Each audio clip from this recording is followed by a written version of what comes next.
Lui aussi fera de la vente en vrac. Un habitant de Seine-Saint-Denis a quitté son emploi dans le marketing pour se lancer dans la production de fromage.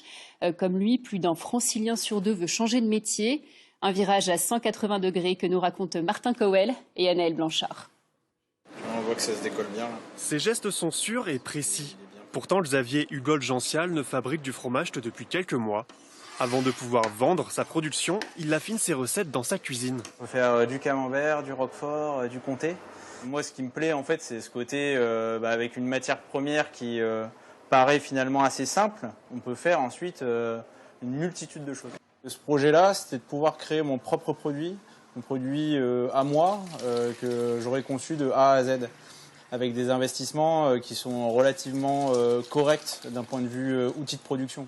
Finalement, en soi, pour faire du fromage, techniquement, il suffit d'avoir une petite bassine, une louche, des moules, et c'est tout.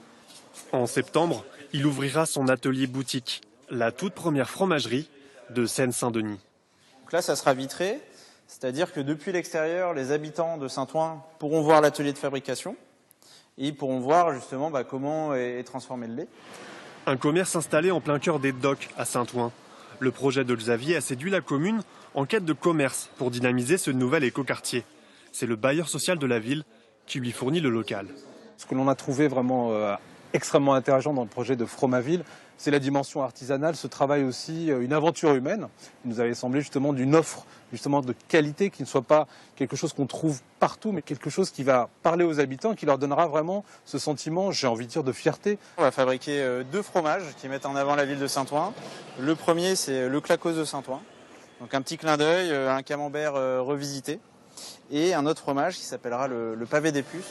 Valoriser Saint-Ouen et apporter un peu de nature au cœur de la ville. Le fromager va chercher son lait dans l'Oise, chez ses producteurs Hélène et Amaury Baudouin. C'est vraiment un lait de terroir. Le lait, il est créé ici, il sort de cette terre. Donc on n'y touche pas à la terre. Il ne pousse que l'envie de pousser. C'est une herbe très variée. Il y a à peu près 80 espèces différentes. Le couple élève une centaine de vaches laitières et ici tout est bio et en circuit court. Eux, ils ont des valeurs du bien-être animal, de la bonne alimentation de leurs vaches, d'avoir une empreinte écologique aussi qui soit positive. Donc c'est vrai qu'on a des valeurs qui correspondaient entre nos 2 projets et c'est pour ça qu'on s'est tout de suite bien entendu. Ils voulaient un lait de foin, un lait naturel issu de terroir et tout de suite on dit oui, on va t'aider parce que nous c'est bien aussi, on a besoin des jeunes comme toi qui se lancent pour montrer ce que c'est notre lait. C'est parfait quoi. Entre Saint-Ouen et les prairies de l'Oise, Xavier a trouvé son équilibre, un changement de vie, comme un nouveau souffle.